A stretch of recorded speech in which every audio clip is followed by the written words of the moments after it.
Okay, so we are going to be starting with our Unit 2, and I don't know why this is Unit 6. It's ionic compounds.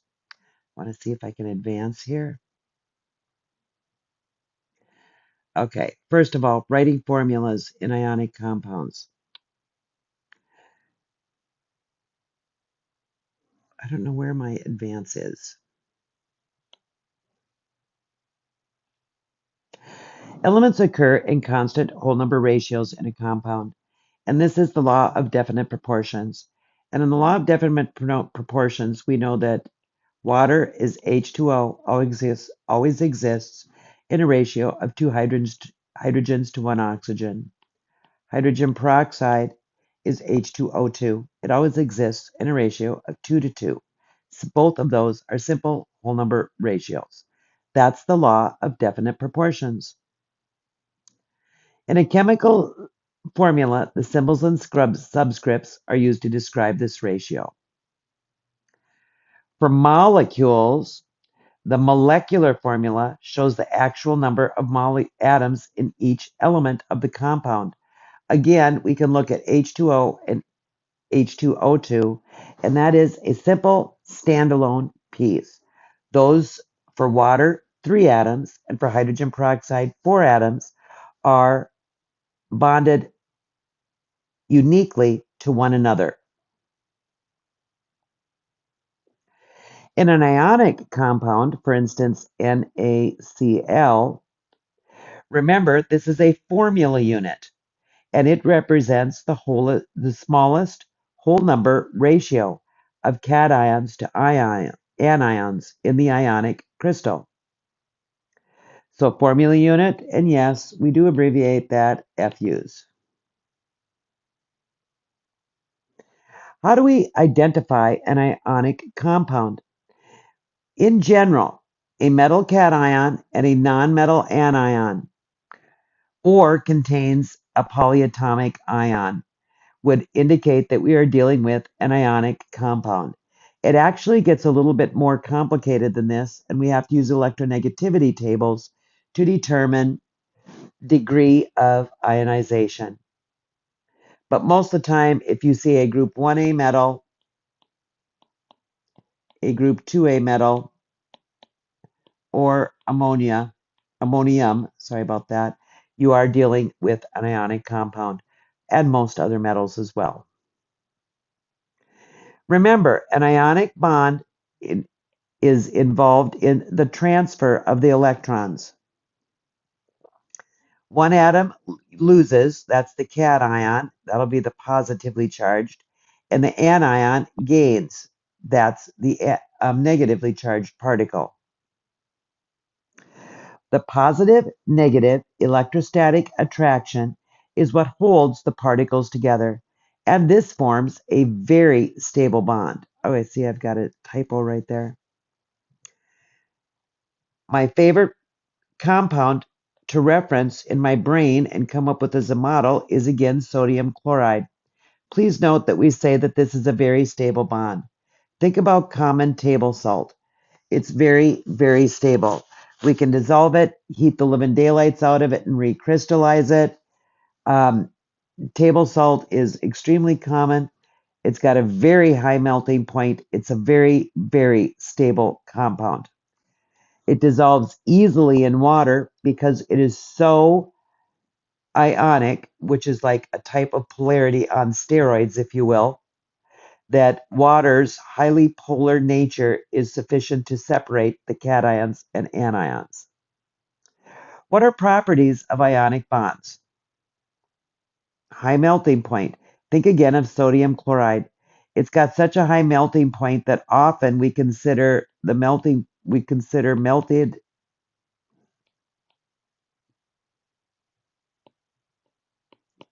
ionic compounds as being molten.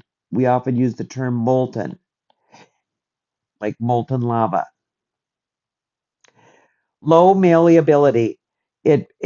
You can crush it and break it into almost dust. It breaks and shatters easily. It can conduct, or ionic compounds can conduct electricity under two conditions. Those conditions are when they're melted or dissolved in water. So I'm going to just go, I don't know where my erase button is. Melted or aqueous. The coordination number is the number of ions of opposite charge that surround the ion in a crystal.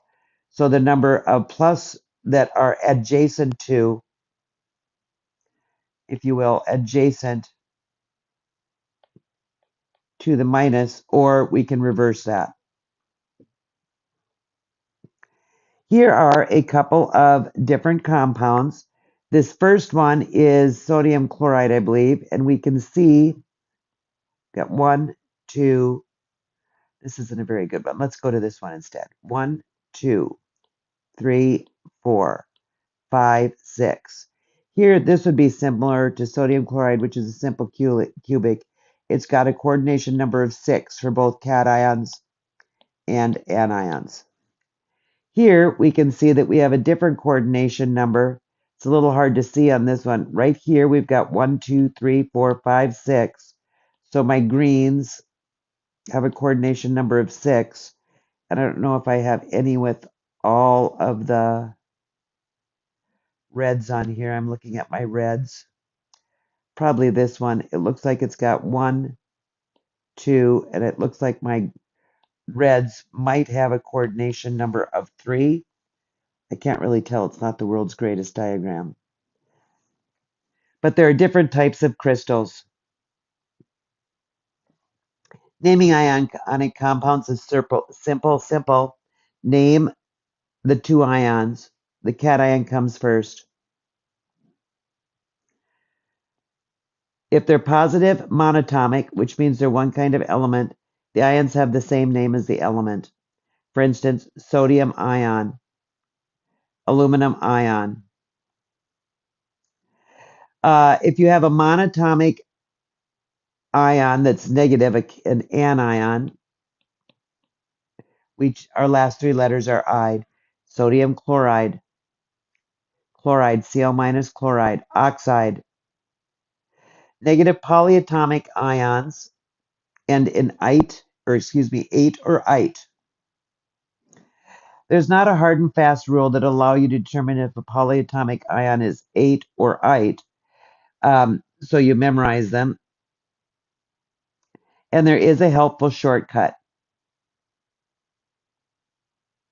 The most common form of a polyatomic is a nonmetal combined with oxygen. That ends with ate. 8 ions would be chlorate. 8 ions plus 1 oxygen are the same charge and they get a per prefix. So perchlorate. And please notice when I say one more oxygen, same charge. One less oxygen is an ite. So this one less, ClO2, same charge as ite. And hypoite is 2 less oxygens. So I'm going to take a moment and write these right here. I've got ClO4 minus, ClO3 minus, ClO2 minus, and ClO minus. They're all chlorates. And this is per, just plain old chlorate. And this one is a chlorite. And that is hypochlorite. So you can see what that pattern is. If you just memorize the eights, you can always figure out your pers, your ites, and your hypoites. Sorry about that, but like I said, I don't remember where my eraser is. This also works. The only other one I'd ever think about giving you is iodate. So this is iodate.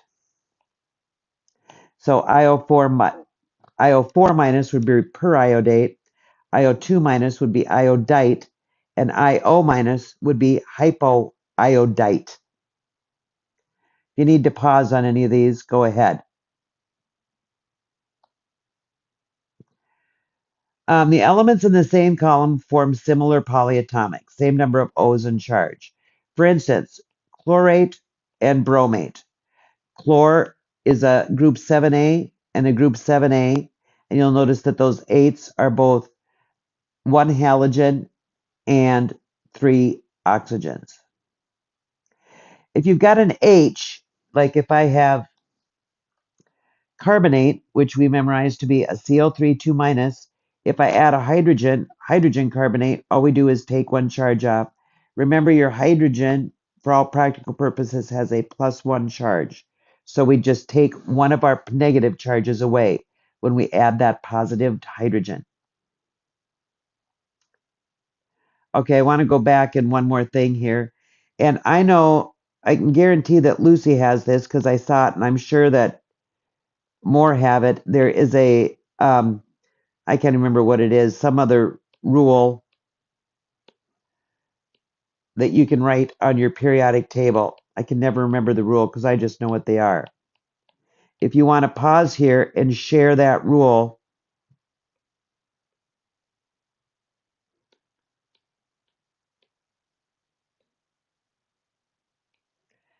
do so.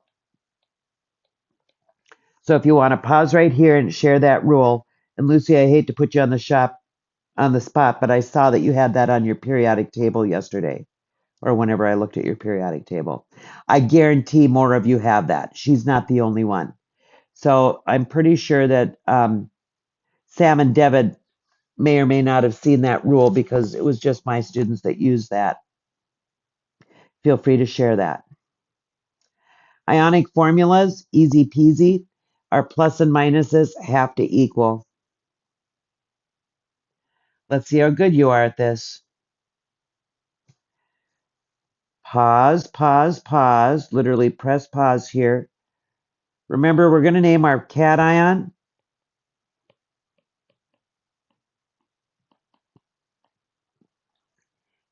And then we're going to name our anion. This is called a binary compound because it's two elements, binary, two elements. And we know that our K is monovalent. That means since it's in group 1A, monovalent, it only has one possible charge.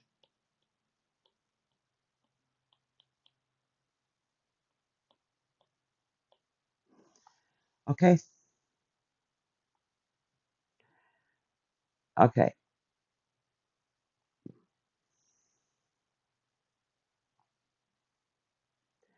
Okay, there it was there. I didn't know I needed to do that. Oh, all that was there. I didn't even know that. Okay. Next, calcium chloride. For this one, we have a metal and a nonmetal, so we can immediately decide it's ionic. Calcium would form a group ion with a 2 plus because it's in group 2A.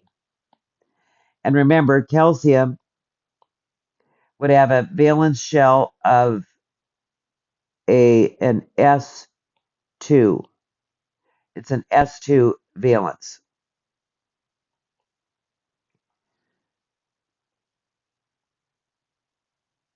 Chloride would be a -1. It's in group 7A and wants to gain one electron.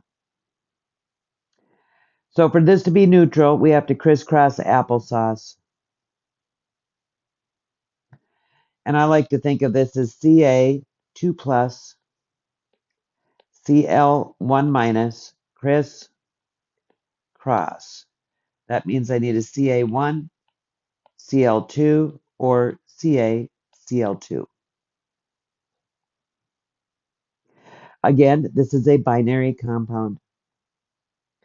Now we have a ternary compound. There are two ways to identify this as ionic. First, we have a metal. And we say it's a nonmetal. That's not really true.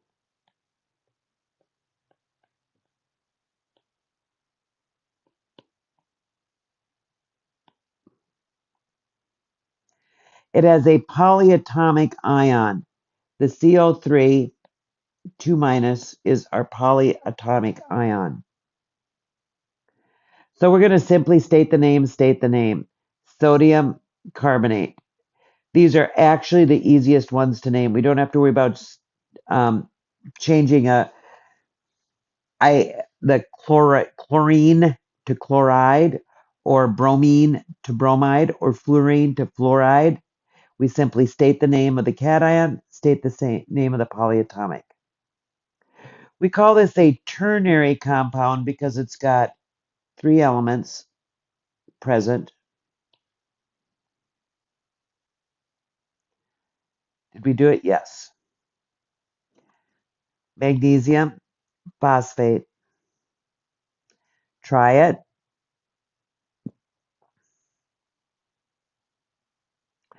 There's magnesium and phosphate. Please notice we have a 2+ and a 3- charge. In order for the compound to be neutral, we have to consider our least common multiple between 2 and 3, which is 6. So again, let's think of, Mg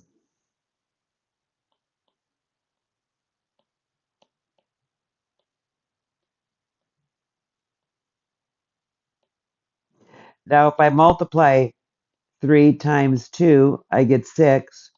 Here, if I do 3 times 2, I get 6. So you can see where we have this 6 right here. There, I've already done that. And this is +6. This is -6. That makes a neutral compound, and you can just crisscross here. Mg3, PO4, 2. Please don't forget you have to put this in parentheses.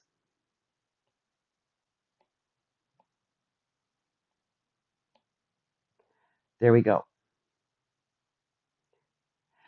I just want to say one thing. Don't use parentheses unless you need to.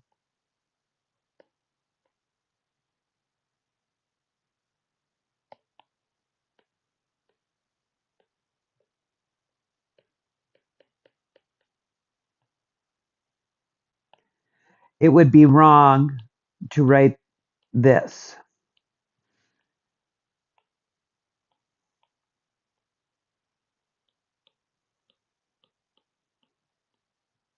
That would be wrong.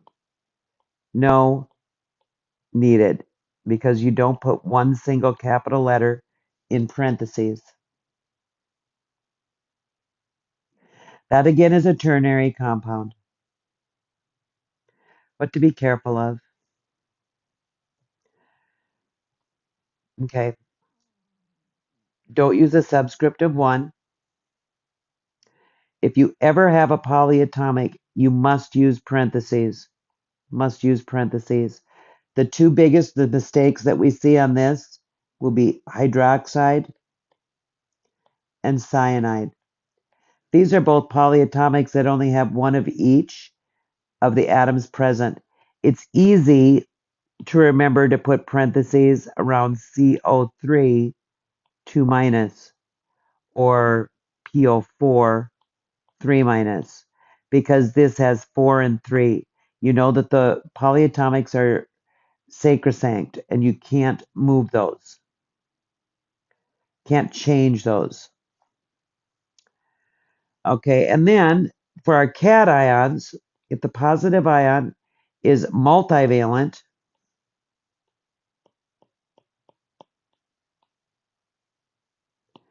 we must indicate which oxidation state it is by using one of these again, Roman numerals. Check your periodic table. Your periodic table, the one I gave you, I don't know what it has on there for charges, but I know that on the back of the periodic table, one of them that I gave you, it's got a lot of the common ones. Copper 1 oxide means that we have copper and oxygen. I'll go 1+, 2-, crisscross. Copper has a charge of 1+, oxygen has blah, blah, blah, Cu2O. Iron 3 oxide. We have an iron with a 3 plus charge. The Roman numeral is the charge. It does not indicate how many. It is the charge. This does not say that we have 3 irons. In fact, you'll see in this one we have 2 irons. Let's take a look. FeO 2 minus 3 plus. Criss cross.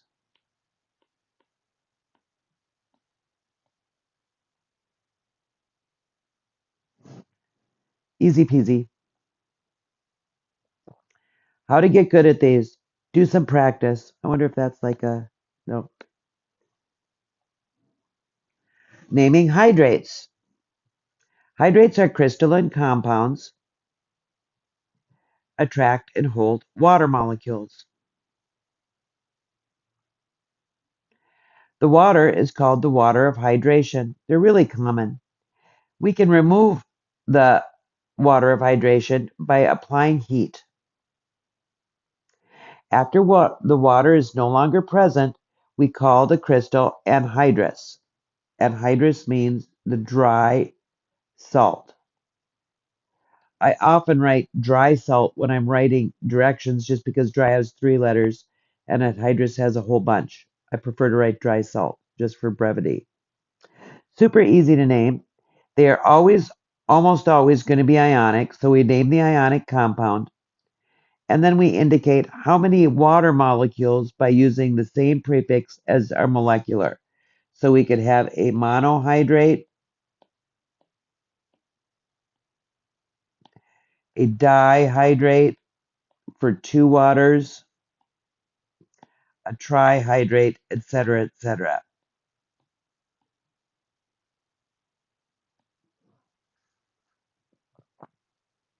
Tetrahydrate, pentahydrate, hexahydrate, heptahydrate, octahydrate, nonahydrate, decahydrate. Here is my favorite compound, copper 2 sulfate, because this, do I have room for this over here? Wish I could find my pen. Oh, there it is.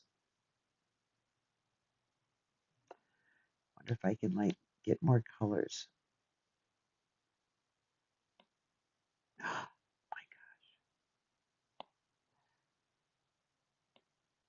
Can I get it thinner? That didn't work at all. Okay. How do I have an eraser?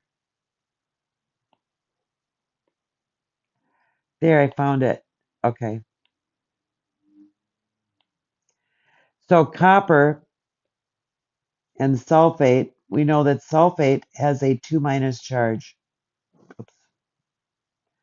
Now I wish I knew where my backup was.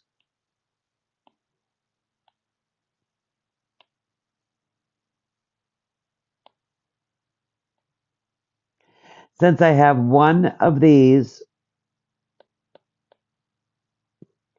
I also am going to have one of these. So it'll be C copper 2 sulfate pentahydrate. You can see if that's minus 2, this has to be plus 2. That plus 2 indicates it's Roman numeral 2. Copper 2 sulfate, and this 5H2O is my pentahydrate. Super easy to name.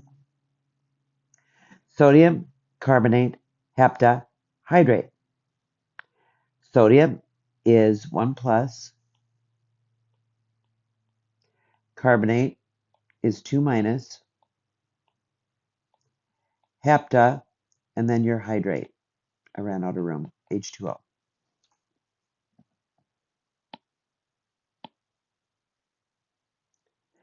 Here's the prefixes. You can stop and get those down if you want, but you decide.